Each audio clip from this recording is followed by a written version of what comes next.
যারা যে জায়গা পায় নাই ডাক্তাররা তাদেরকে ভর্তি করিয়েছে, তারা ফ্লোরে বারান্দায় তারা অবস্থা করছে। আমরা মনে করি যে 250 বেডের এই হাসপাতালটাকে আরও মানে বাড়িয়ে 500 বেডের হাসপাতাল করা দরকার। আমি আশা করছি আজকে আমি এখান থেকে ফিরে সরকারের যিনি মন্ত্রী আছেন কথা বলে, এবং ওনাকে আমি অতি সত্ত্বর এই আপনারা জানেন যে এই নাটোরের মেডিকেল কলেজ স্থাপিত হবে, এই কারণে ওনারা খুব তাড়াতাড়ি নাটোরে আমি জানাবো। আমি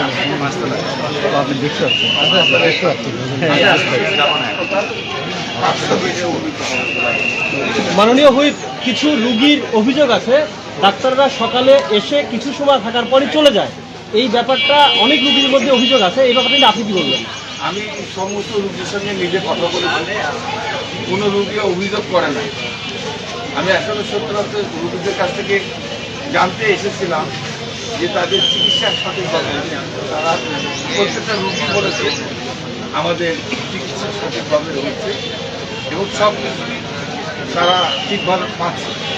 তারপরেও আমি আপনাদের মাধ্যমে আমি যেটাকে বলতে চাই যে আমি যেটা দেখেছি পরিষ্কার পরিচ্ছন্নতা আপনাদের বলবো, বাথরুমগুলো নোংরা অবস্থা আছে, এগুলোকেও পরিষ্কার করা দরকার। আমি খাবারের মান যেটা আছে আরও উন্নত করা দরকার। আমি নতুন সিভিল সার্জন আসছে, আমি তাকে আজকে নির্দেশ দিয়ে গেলাম এই বিষয়গুলি উনি পদক্ষেপ দিলে, এক পদক্ষেপ না নিলে আমরা অবশ্যই জনগণের সরকার, তারেক রহমানের সরকার, জনগণের ভোটে নির্বাচিত সরকার অবশ্যই যারা কাজের অবহেলা করবে কিংবা রুগীদের চিকিৎসার কোনো অবহেলা অভিযোগ পেলে অবশ্যই আমরা তাদের বিরুদ্ধে আমার একটা প্রশ্ন ছিল, সেটি হলো যে কিছুদিন আগে আমরা একটা নিউজ করেছিলাম যেটি আমাদের অভিযানে আটক হয় যে সরকারি হাসপাতালের ওষুধগুলো জমজম ক্লিনিক নামে একটা ক্লিনিকে পাওয়া গিয়েছিল। সে বিষয়ে এখনো প্রশাসন সেভাবে কোনো পদক্ষেপ নেই। তখন মামলা করেছিল যে হাসপাতালের ওষুধগুলো পাওয়া যাচ্ছে না। আমি ক্লিয়ার, যদি এই ধরনের অভিযোগ যদি কোনো হাসপাতালের ওষুধ যদি বাইরে বিক্রি করা হয়, এই অভিযোগ যদি আমাকে কেউ দেয়, আমি কথা দিচ্ছি অবশ্যই সংশ্লিষ্ট ব্যক্তির বিরুদ্ধে আমি ব্যবস্থা গ্রহণ করব। হসপিটালে যারা সেবা নিতে আসেন তাদেরকে যে পরীক্ষা নিরীক্ষাগুলো দেওয়া হয় সেগুলো পাশের যে ডায়াগনস্টিক সেন্টার রয়েছে সেখানে পাঠানো হয়, এবং এখানে কিন্তু হসপিটালের যথেষ্ট ক্যাপাসিটি রয়েছে পরীক্ষা নিরীক্ষা। আমরা নিজেরাও জানি যেরকম ঢাকার বড় বড় হাসপাতালগুলিতে তাদের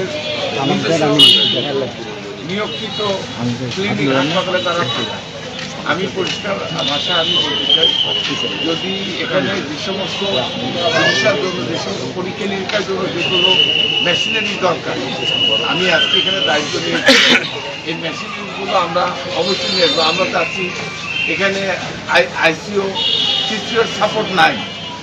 আমি আপনাদের মাধ্যমে নাটোরের মানুষকে জানাতে চাই, আমরা অনেক পেশেন্ট, আমি আমার চোখে দেখা এই নাটোর থেকে রাজশাহী যেতে যেতে রুগী মারা গেছে।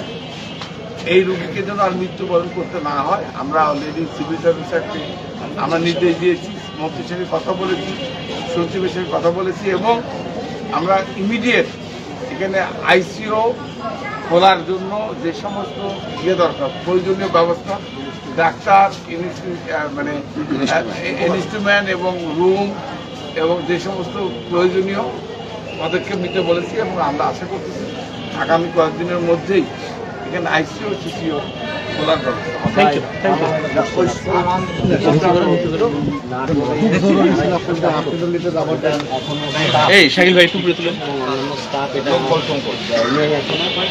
আর পাশাপাশি অ্যাম্বুলেন্স ট্রেনের অভাবে পড়েছে, মানে ইন্ডিয়া থেকে একটা অ্যাম্বুলেন্স আমি যেটা মনে করি যে মানে ম্যান পাওয়ারের সাথে যেহেতু এতদিন গণতান্ত্রিক সরকার ছিল, দীর্ঘ প্রায় 20 বছর পর একটা গণতান্ত্রিক নির্বাচিত সরকার, জবাবদেহিমূলক সরকার ক্ষমতা আসছে। আমি একটু কথা দিতে পারি, এই ম্যান পাওয়ারের সমস্যা বা অ্যাম্বুলেন্সের যে সমস্যাগুলো আছে, আর যেহেতু রুল প্রস্তাবগুলো দূরে এখানকার রয়েছে, আমার মনে হয় মানুষের জীবনযাত্রা প্রয়োজনের যে চাহিদা কোনোটাই অপূরণ থাকবে না। ইনশাআল্লাহ সবগুলোই আমরা পূর্ণ করতে সক্ষম হবে।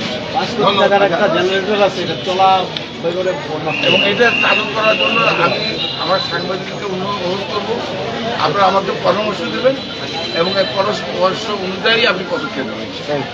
ধন্যবাদ।